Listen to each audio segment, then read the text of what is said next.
Lahat ng nangyayari may dahilan. Hindi po ito coincidence lamang.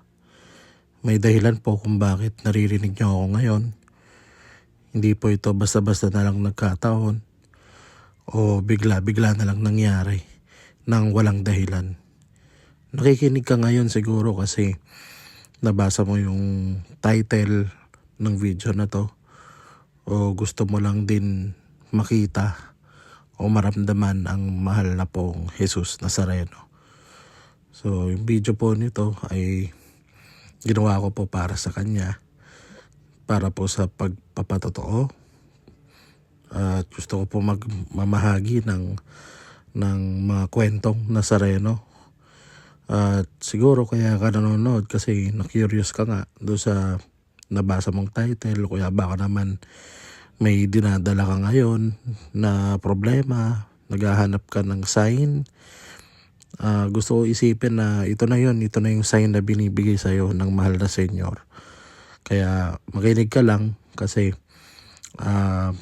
magbabahagi ako ng kwentong Nazareno na baka naman makatulong sa iyo. Kasi siguro sadyang deboto ka din ng mahal na Senyor. Kaya gusto mong makinig, gusto mong tingnan tong video na to. Pero kung kung sumakto lang talaga na nakita mo tong video na to, ibig sabihin siguro tinatawag ka niya. Baka tinatawag ka ng mahal na Senyor. Kasi hindi ito coincidence.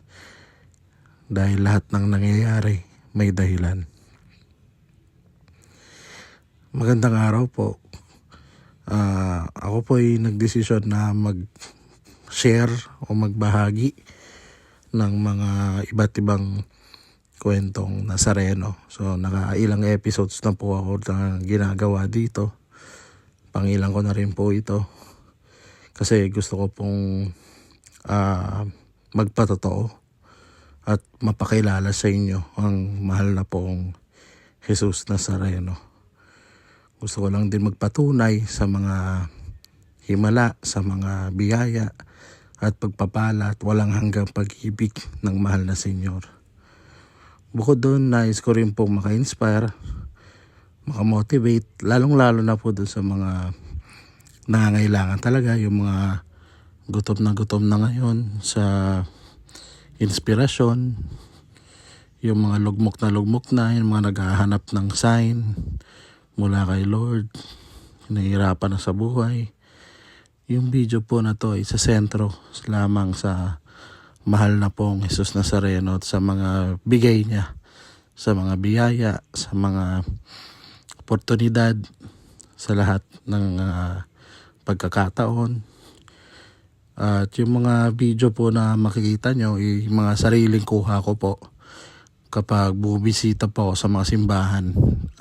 Madalas po sa pag namamanata sa Quiapo Church o mas kilala natin na Basilica Menor at Pambansang Dambana ni Jesus Nazareno. Yung mga ibang video naman po ay mga kuha ko sa ibang simbahan.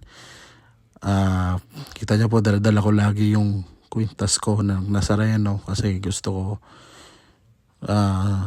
kahit sang simbahan man ako mapunta o kahit saan man ako mapunta, kasama ko ang mahal na Senyor. Alam ko hindi niya ako papabayaan. So marami na po akong nakwento sa mga huling episodes natin. At itong ikukwento ko po ngayon ay nangyari po nung 2022 nung ako po ay nasa trabaho. At ito po ay bigla na lang nangyari. Nagtatrabaho po ako na tapos bigla na lang may naging issue. Nagkaroon po ng issue. Nagawan po ako ng istorya. Nalaman ko siya the day before.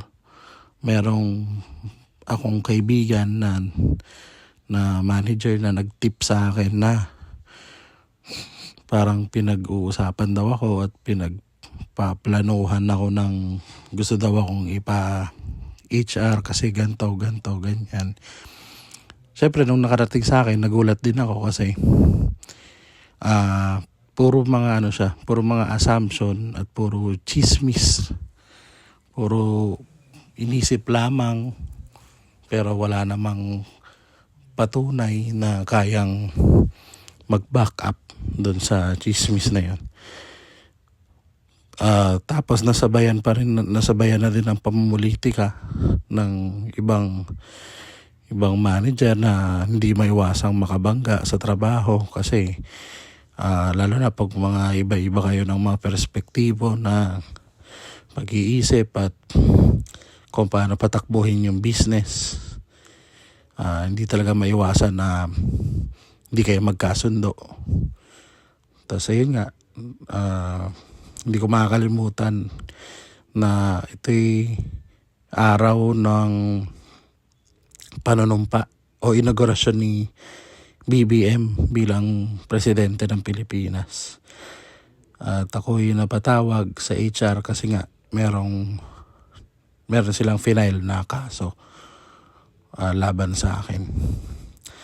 So syempre nung habang nag-aantay ako nasa waiting room, pinapanood ko na lang yung speech ni BBM kasi nasa waiting room lang ako, nasa isang kwarto. Hinihintay ko sila, yung manager ko. Hinihintay ko rin yung HR kung ano ba mangyayari. Though meron na akong idea na ang mangyayari ay magkakaroon ng investigation kung totoo yung paratang tungkol sa akin. At habang ginagawa yon, kailangan din akong mag-leave of absence o technically ang tawag ay preventive suspension. So kahit wala ka pang wala pang napapatunayan, yun yung policy ng kumpanya, wala naman akong magagawa. Kailangan kong i-surrender yung ID ko, yung laptop ko, yung company phone, lahat ng related sa kumpanya. Tapos in-explain din sa akin ng HR na kailangan kong umuwi on the spot kasi yun daw yung policy. So kailangan ko na umuwi, hindi ko na kailangan tapusin yung shift ko. Tapos wag daw ako mabibigla kasi kasama rin daw sa policy na escortan ako ng isang security guard. Yung umescort naman sa akin, hindi naman siya yung naka-uniform talaga na security guard, para lang siyang standby na casual lang na clothes. Pero in fairness din naman dun sa nung nangyari nung araw na yun, ayaw naman nila akong ipahiya talaga ng todo, pero kailangan sundin yung policy. Kaya inabangan na lang ako sa sa elevator nung security guard habang in-escort ako palabas ng building hanggang sa parking lot kasi ako may dalang sasakyan nung araw na yun. Pagdating ko sa parking lot, ayun, nag-drive ako, hindi ko alam kung anong iisipin ko nung mga oras na yun kasi syempre ang sakit sa kalooban, tas ang sakit sa ulo. Na ang nangyari kasi yung ibang mga pinagkatiwalaan mo, sila pa yung parang gumawa ng chismis tungkol sa'yo. Tapos hindi nila in-expect na kapag ginawa nila yun is malaki pala yung gravity o malaki yung yung impact. Hindi nila siguro in-expect na parang magkakaroon ng preventive suspension. Akala siguro nila parang kakausapin ako, pagsasabihan ako, ganun.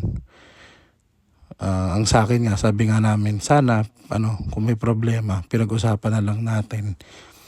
Kasi nang nakakainis doon, yung problema nila, puro miscommunication, puro assumption at puro chismis lang.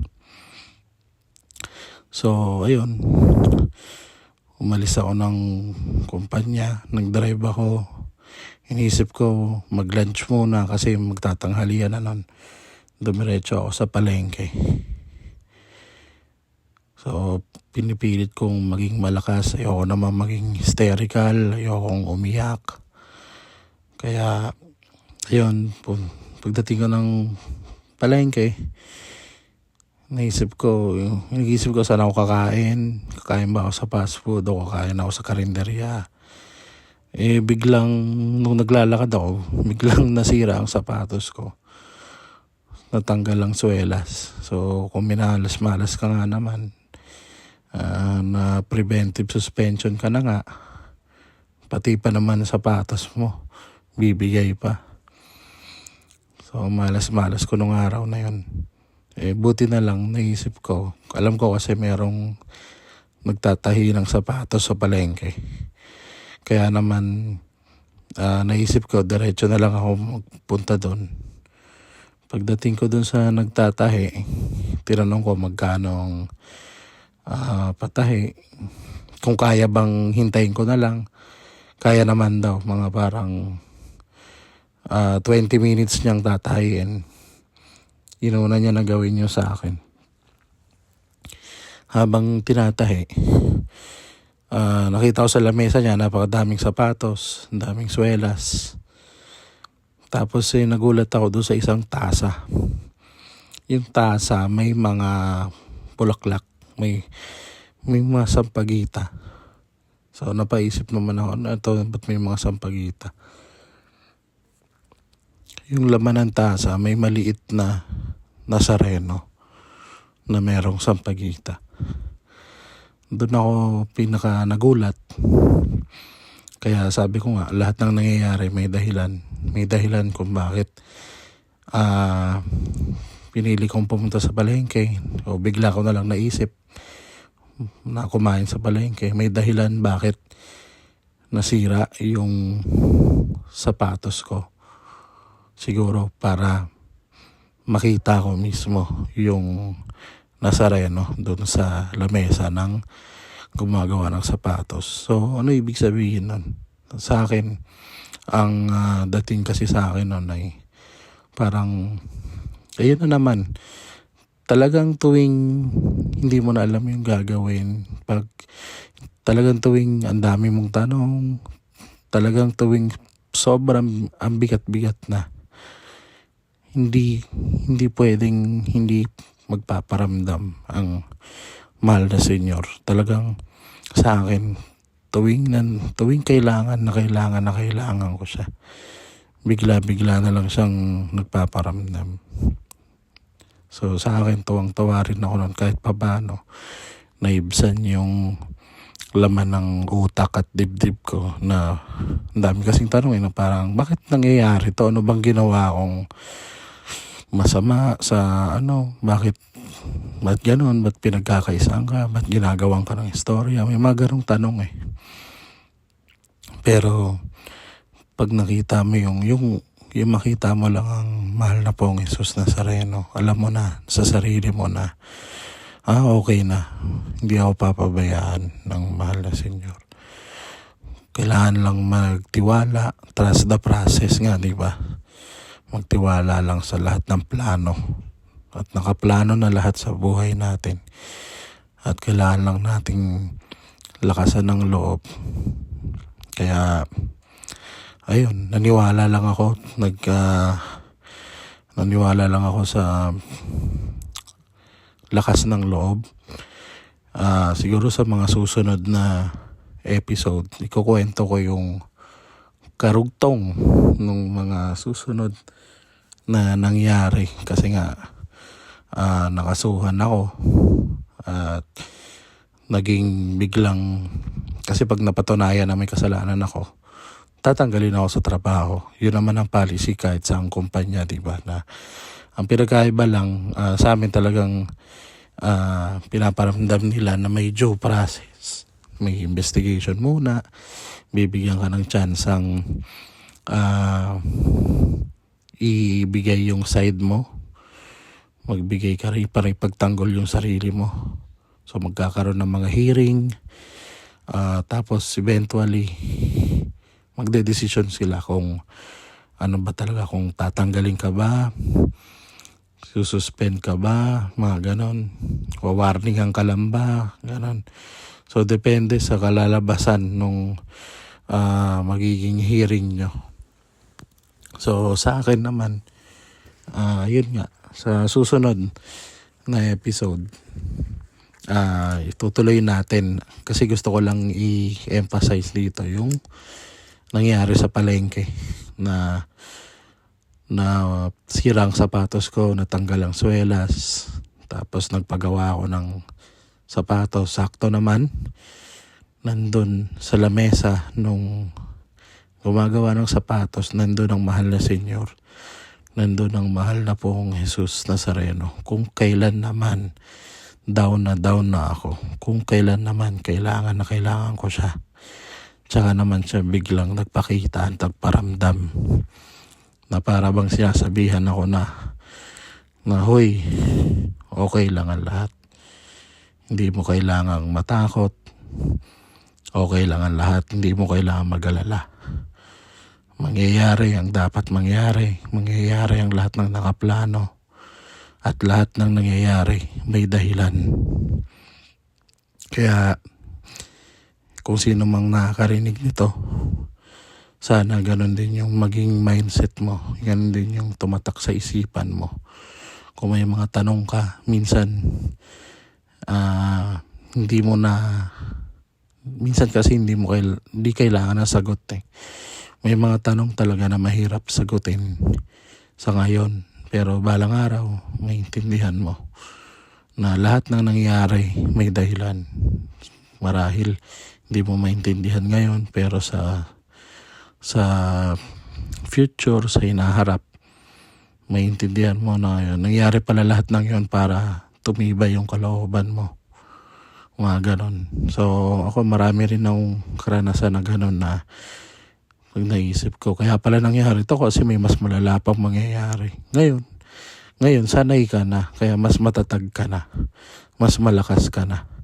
Mas alam mo may wisdom ka na. Mas alam mo na kung paano suungin yung problema, yung mga ganon. Ayun, muli lahat ng nangyayari merong dahilan. Huwag po natin yun kakalimutan. Huwag po natin kakalimutan na tumawag lamang sa mahal na Senyor. Ayun, dito ko na po tatapusin yung episode na ito, at sa mga susunod na episode, pag-uusapan pa natin yung mga susunod na nangyayari. Sana po suportahan nyo pa po yung mga iba pang episodes. Kung nais nyo pong magbahagi din ng sarili nyong kwento, sarili nyong istorya, pwede naman po. Alam ko marami, hindi lang ako, marami dyan mga may kwentong Nazareno, iba't iba. Pwede nyo pong i-email sa akin at babasahin po natin dito para rin mabahagi natin sa ibang mga kadeboto. Send nyo lamang po sa kwentongNazareno@outlook.com. Yung nakikita nyo sa screen nyo. Send nyo lamang po dyan.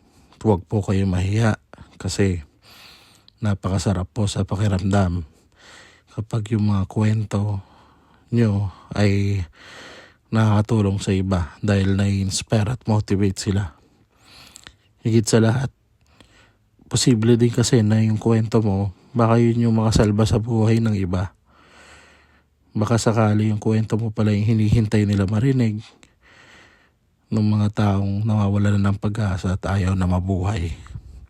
Ako po, yun po ang isa sa pinaka-importante sa akin. Mental health. Marami po akong nababasa o nakikilala. Nakikita ko sa social media, nahihirapan na. Ang daming problema sa buhay, sa trabaho, sa pamilya, sa love life. Tulungan po natin sila sa pamamagitan ng pananampalataya natin kay Lord. Sa mahal na pong Jesus Nazareno. Tulungan po natin sila kasi minsan sila mismo hindi nila alam kung ano ang gagawin. Yung mga taong depressed madalas hindi nila alam kung bakit sila depressed. Yung mga taong may anxiety, hindi nila alam kung bakit sila may anxiety. Madalas ganun yung sitwasyon. Kaya sana tulungan natin sila. Pwede din naman na kung meron po kayong kilala na tingin nyo nangangailangan na makapakinig ng mga gantong klaseng kwento, maaari nyo pong i-share yung video na to. Baka po mga tulong sa kanila, lalong-lalo na po yung mga kaibigan natin na nalulugmok, nawawala ng pag-asa. Sa akin, okay lang kahit nga po i-re-upload nyo tong video na to. I-download nyo, tapos re-upload nyo. Okay lang sa akin. Ang importante sa akin, maraming maraming maabot yung mensahe nitong video na to. Maraming matulungan, maraming mabuhayan, ma-inspire, ma-motivate, maibsan yung nararamdamang dala-dala nilang problema ngayon. Yun po ang priority natin, makatulong. Maging selfless, di ba? Sabi ko nga doon sa huling episode natin, kailangan natin maging selfless. Isipin natin yung iba, yung mga kapwa natin. Muli, maraming salamat po. Huwag niyo pong kalimutan mag-like, comment, share, and subscribe. Kasi nakakatulong din po yan sa pagpapalaganap nitong video na to. Pag may nagla-like, may nagko-comment, kaya may nag-share o nagsasubscribe, nagkakaroon ng mas madaming audience yung video. Kaya ayun po, salamat po ulit sa lahat ng tulong. Mahal na pong Jesus Nazareno, habang buhay akong magpapatotoo sa walang hanggang pag-ibig at pagpapala mo. Amen. Amen.